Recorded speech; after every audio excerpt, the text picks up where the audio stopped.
I'm Stan Grant. Tonight we'll get to your questions on why millennials are not voting for a republic, the passing of Uncle Jack Charles, and the meeting of the two men who may trigger World War III, Putin and Xi. Here to give you some answers, author and historian Ruth Ben-Ghiat, award-winning writer Sisonke Msimang, Executive Director of the Ethics Centre, Simon Longstaff, who are all appearing at Sydney's Festival of Dangerous Ideas this weekend. Also joining us, Wiradjuri and Wailwan lawyer Teela Reid, and from Hobart, Campaign Chairman of the Australian Monarchist League, Abetz. Please make them all feel welcome.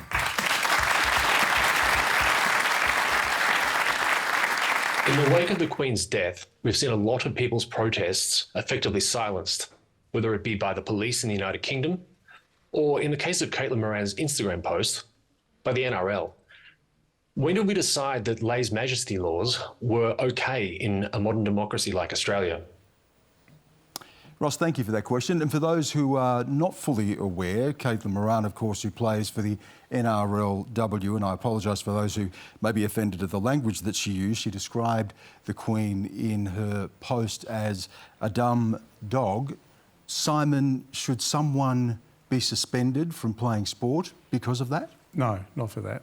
Why not? Well, I think firstly, there's a difference between various cases when people are grieving and you see an environment where, if you like, they're about you and you throw a match, if you like, into the dry tinder, then that's something that should be avoided. But what she was doing was expressing a view through social media, and there's absolutely no duty that one has to respect an individual's role, and I think she was talking about the institutional role here rather than the natural person, which is a fundamental distinction I think we have to make.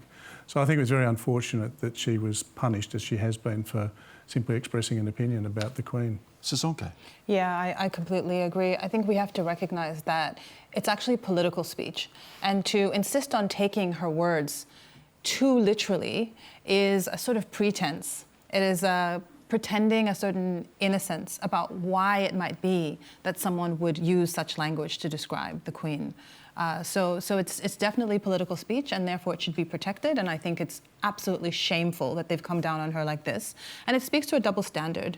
I think there's no question that part of why they've come down so hard on her is because she's a First Nations woman. I think that where the speech comes from matters almost as much as what it is that the person is saying. Teela, as a First Nations woman, do you think that that is part of the reason here? And to explore also the language that was used, but the conflicting emotions that First Nations people will feel over the past week? Well, I think, you and I both know, Stan, that free speech isn't free in this country, particularly for First Nations people. What we've witnessed with Caitlin most certainly has been a disproportionate response, I think, to the situation. And the hypocrisy and the double standard here in the NRL is very clear. We have seen much worse things play out in this particular space. I should say as well, it has been the advocacy of First Nations women like Vanessa Turnbull-Roberts, who has really elevated the conversation in this and called out for truth-telling in this space. And I think we really need to make sure that when First Nations women are speaking out, we're not being over-policed. I mean, this is just shocking to me. As somebody who studies autocrats and declines of democracy, I'm always wary when I see, speech against heads of state punished, because what happens is when autocracies develop, one of the first things that happens is laws that the leader passes that punish people for criticizing or doing satire. So for example, in Russia, what you could say in 2004 about Putin, it's impossible now. And Erdogan in Turkey, he has sued over 17,000 people. They're called insult suits for insulting the leader, which could be just making a remark like that. So I'm always wary about that. What would happen in the United States, Ruth, if a president had passed away, or a former president, and someone had used the same sort of language, an athlete had used that language? Would they likely be suspended? No, there's a lot more freedom in that, and every time, you know, we're on Twitter or when Donald Trump was in office and on Twitter criticizing him, I was always very aware that we had that right to do that, and it was very precious.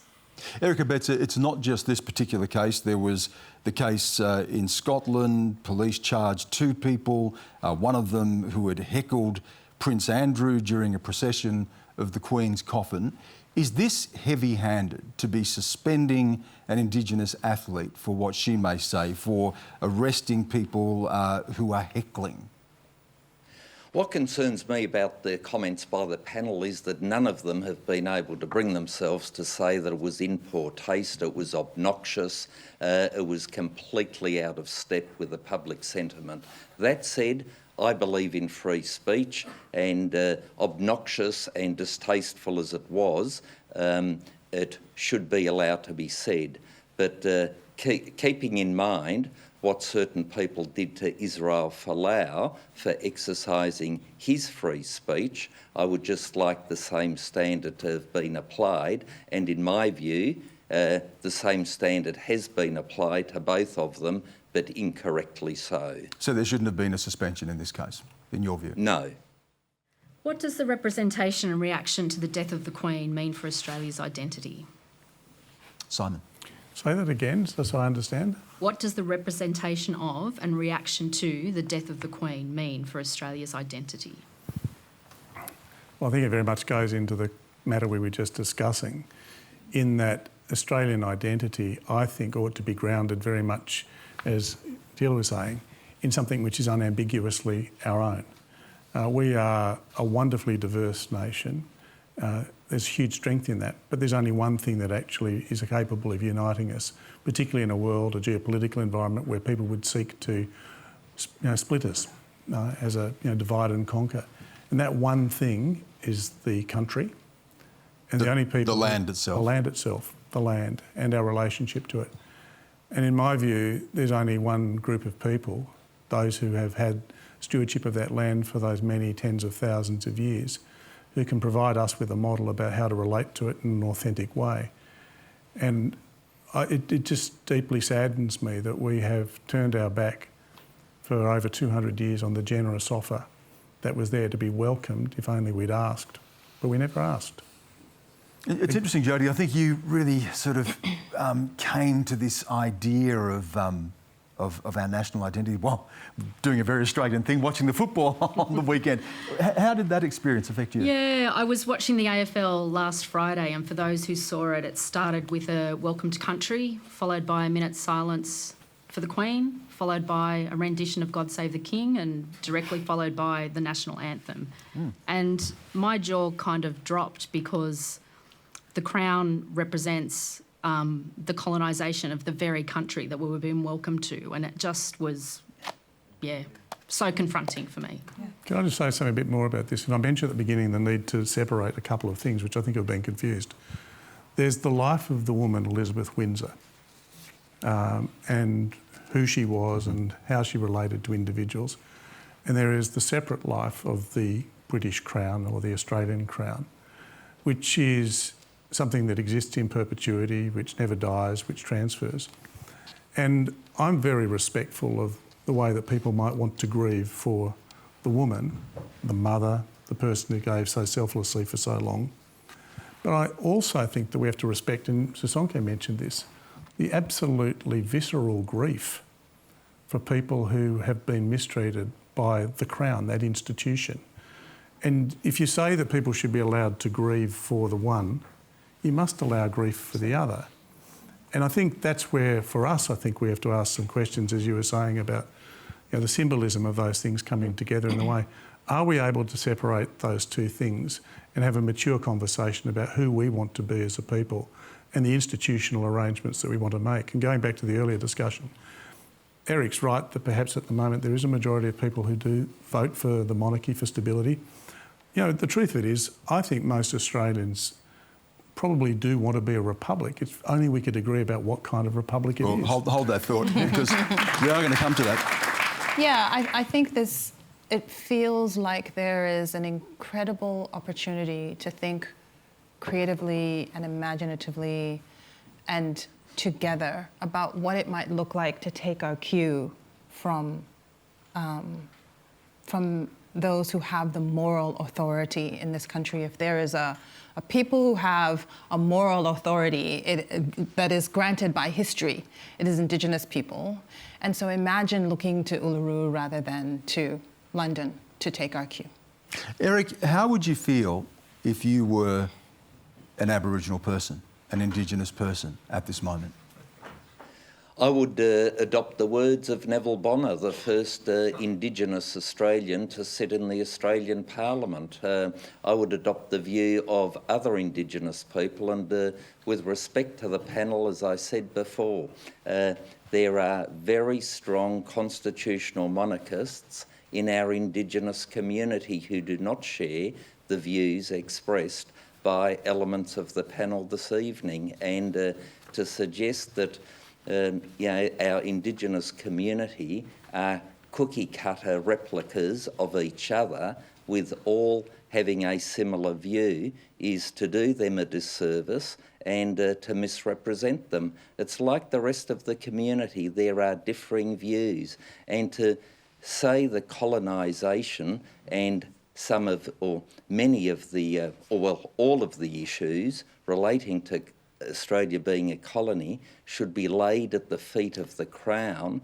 rather than individuals who perpetrated some of the ugly scenes within Australian history. Keep in mind that King George III did not seek to invade Australia, but he sought to settle it, and in fact in the letters patent to Governor Arthur Phillip said that he should seek to get the friendship of the, as they were called then, the natives, and to live in amity or friendship with them. Hardly the behaviour of somebody seeking to invade. And so were there skirmishes? Were there massacres? Yes. Were they perpetrated by the Crown? No. They were perpetrated by individuals who disregarded the letters patent provided by King George III. Come on, and Eric. so there needs to be a full understanding of our history and the actual detail, and you can't get around the letters patent. Now, if people misbehaved, so be it, and they should be brought to account, but to lay all the blame at the Crown is just flies in the face of the objective documented history. Well, I think, what we've seen here is colonisers will always cherry pick a black voice that suits their agenda. And that is very disrespectful to Neville Bonner. That is very reality. We'll just hear from Teela right now. The reality is, of course, there is a diversity of First Nations voices, and that's what this country actually often forgets. And if we're going to talk about the truth of our history, well, let's go back to how there has never been consent for this colony here. The British Admiral sent Cook down here. He claimed he was ordered to seek the consent of the natives. That was not done. The legitimacy of Australia really rests on the sovereignty of First Nations peoples.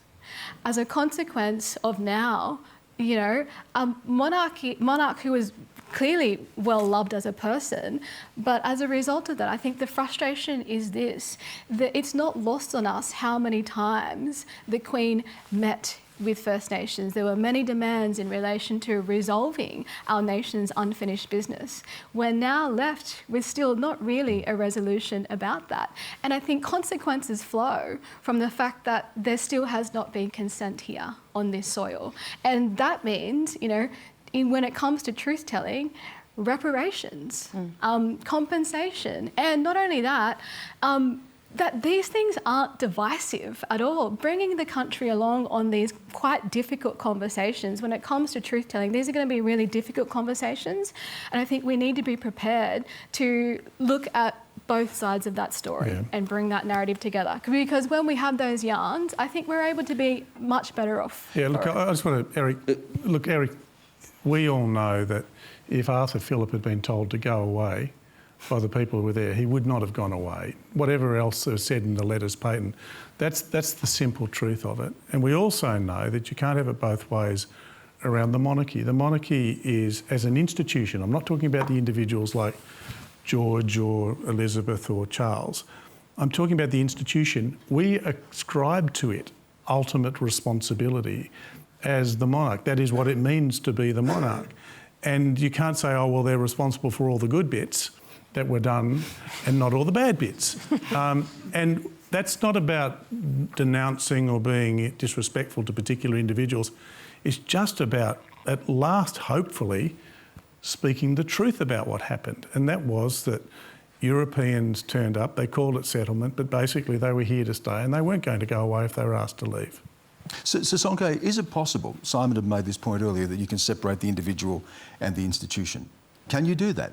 Or does the Queen, or did the Queen and now King Charles represent that institution and all of it, the legacy of that history? Yeah, I think they represent the institution and the legacy of it. I think there are questions to be asked, and I'm in no way a monarchist, obviously, and so I haven't followed, I didn't follow Elizabeth's reign closely enough to know whether there were things she might have done differently, even within the role as a sovereign of the UK.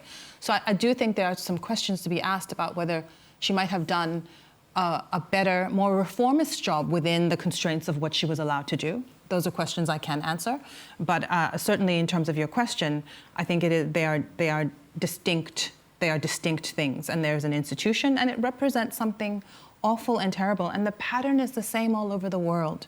So what we know happened in Australia is precisely what happened in South Africa. The United States and genocide of Native Americans as well, Ruth. Yeah, and we're living in this period where there's a concerted effort to shut down the teaching in the states. There's a huge push by Republicans, it's going state by state right now, to shut down the teaching of racism, to not talk about slavery, institutionalized racism today. You can be fired in public schools in Republican states if you speak about this. Or have diversity training in your workplace. In Florida, they're trying to shut down all of these discussions. And this is going on in right-wing countries all around the world. And so this is a moment of reckoning. And it's really important to have these conversations, and they are difficult. In Chile, they just tried to have a new constitution, and they consulted with indigenous people, and they decided to call the identity of Chile plurinational to include indigenous people. It was not. It did not pass. The voters rejected it, so they're going to go back to the drawing board. But this was an occasion also to reckon with a more expanded sense of identity. So this is we're at an important juncture in the world. Question for Teela Reid.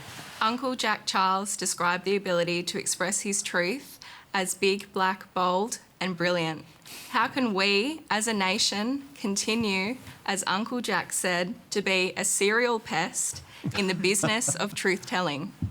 What a wonderful serial pest he was too, Teela. I love Uncle Jack Charles. He really is the real royalty and our king in the First Nations community.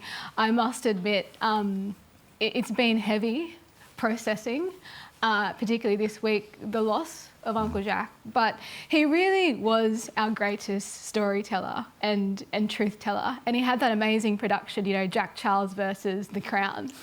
And I think that really spoke to his agenda on really calling out the Crown's relationship with First Nations peoples. He wasn't afraid to speak truth and, call for big thinking things like reparations, like compensation. He was, of course, someone who had, as a result of the situation, a criminal record, and he tried to do advocacy around that to expunge that record. I just think what a life, what a legacy, and what he has left us is, I think, a real fire to continue on with this truth-telling, because it is a challenge for us, I think, in Australia. I personally think the sequence of the reforms in the Uluru Statement from the Heart, Voice, Treaty Truth, are clearly sequenced and correct for a reason. Truth is not going to be easy. It shouldn't come before the reform. And I think the first step in resetting the relationship to have these conversations is most certainly getting our nation across the line and getting the hard reckoning done when it comes to the role and the power that First Nations voices have in this. Because right now, you know, you see lots play out in social media, but there's really no obligation on the nation of Australia to listen to our voices. So I think that Voice Treaty Truth is absolutely the right path, and Uncle Jack's spirit will be there all the way. And not just, you know, Uncle Jack, but we have, this is really important to remember, we've lost so many elders on this journey. We haven't had the chance to take 15 days off. Many of our, you know, elders have been doing the very difficult work without the luxury of taking time away. Our communities have called for a day of mourning for decades now. And I think that we really need to start recognising, creating that space as well for our communities to take that moment in grief and then move forward with the truth-telling as a nation. Ellie, thank you for that question. A lovely moment to remember Uncle Jack too. Social media is increasingly used to construct fairy tale stories about our own lives. No fairy tale is complete without royalty. Are the royals the OG Insta-family? And is their way of shining up reality what attracts a younger generation? Eric, you might have to help me out here. What's an OG Insta-family? No idea? I didn't know either until someone told me what it was. But that's interesting, isn't it, Simon? Part of this attraction has been what has been a soap opera in recent years around the royal family. Well, I think people are deeply attracted to celebrity, and I can understand that. I'd much rather have heroes rather than celebrities, people that aren't just glittering and shining on the surface, and you want depth. And I think, to the full credit of the late Queen, I think a lot of people have been mourning her because they did consider her to be a person of depth because she honoured her promise to serve literally right up till the end. But the institution of the royal family, if what we're getting is a bit of glitter and entertainment, then I don't think that's a great deal for a nation. Now, there are more substantive things, of course, that the institutional arrangements make, and Eric's been making a strong case for that. But that's, if we go to the survey, people say, well, we want to stay as a constitutional monarchy because it's a bit of entertainment.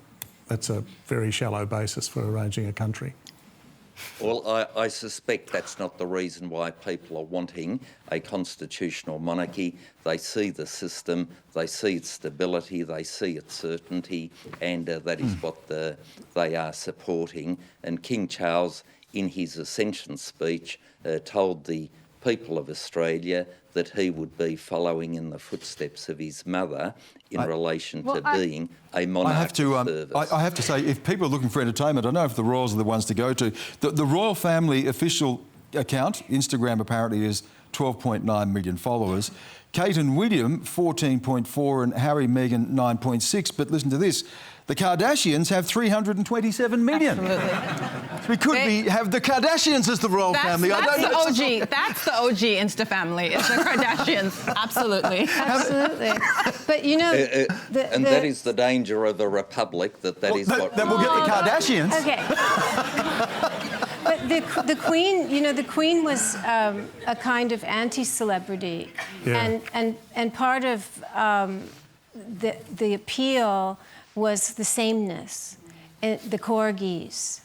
There's never had to be corgis. The same wardrobe, the same smiles, and this was like an anchor for people. But especially in recent times in England with Brexit, and then Boris Johnson, who's like all of his antics, and so the monarchy is always seen in relations to the other authorities around it, and so that kind of sameness was very comforting for people like my mother, who's 90 and sees the world as changing too fast, and the Queen was something that was... But however, the stability is what people who say, as a historian, I can tell you, people who say that we shouldn't imagine something else because we have stability are the people who benefit from a certain system. But the stability doesn't come from the monarchy. It comes from us, the people. That's right. Yeah. And so, what we want our nation to look like and the role that we see First Nations in building our national identity, and indeed, Australia looks very different from the day it was invaded. Most certainly activating our imaginations in that process is really critical, I think, to building a better future, because as much as people want to lean on something like stability, that has actually had very severe consequences for us as First Nations peoples. We're still dying at the highest rates as a result of this system. We are the most incarcerated people on this planet as a result of this system. This system has racism written into it. And we really need to be honest about having these truth-telling conversations, because we can't just simply go, oh, it ain't broke, don't fix it. We've heard that for too many decades now. And I think we're absolutely at a point in time where I actually think we're mature enough as a nation to have these yarns. And we might have different opinions, but let's sit down and have it. With Russia on the back foot and getting increasingly desperate by the day, will the two leaders meeting in Uzbekistan test China's no-limits security pact, and what implications could it have closer home? Ruth, those two leaders being Vladimir Putin and Xi Jinping, who've described each other as best friends and signed this no-limits pact. What does this meeting symbolise?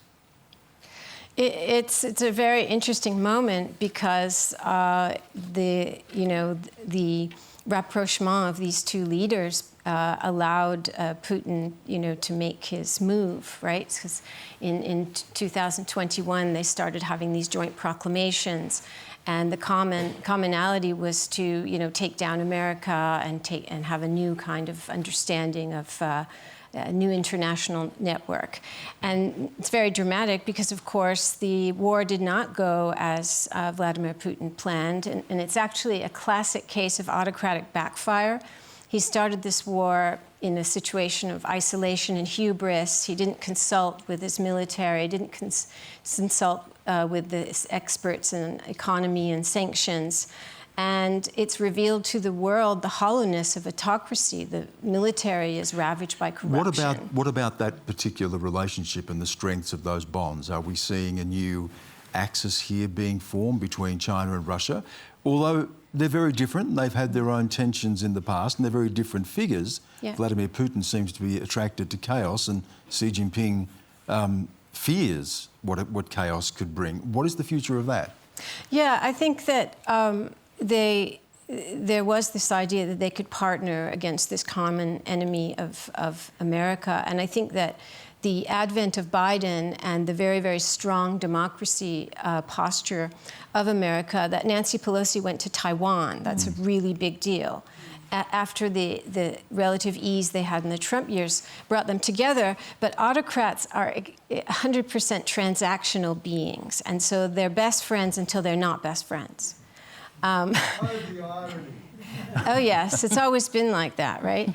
And so if we'll have to see what happens if it's not in Xi's best interest to be with somebody who's getting into worse situation by the day, then that alliance could very well fray. I might just go quickly to you, Eric Abetz, on this. How do you see this moment, and what about the capacity, the resilience of the United States? That's being questioned.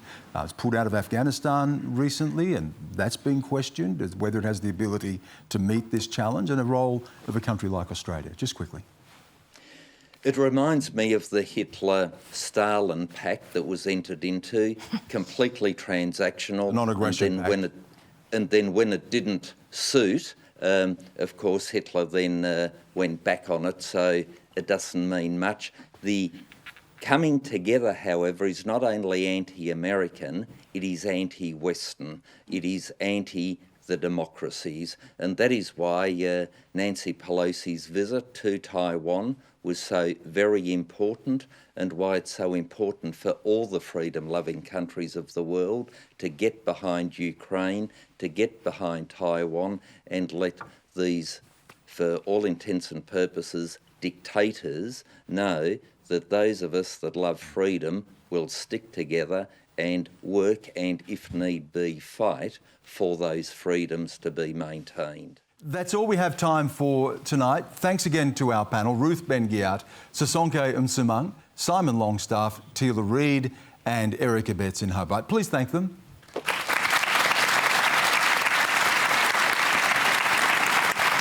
I want to thank all of you here as well for bringing your questions and your stories and your passion and your interest to this conversation. Next week we'll be off air. Of course, it's a public holiday, did you know?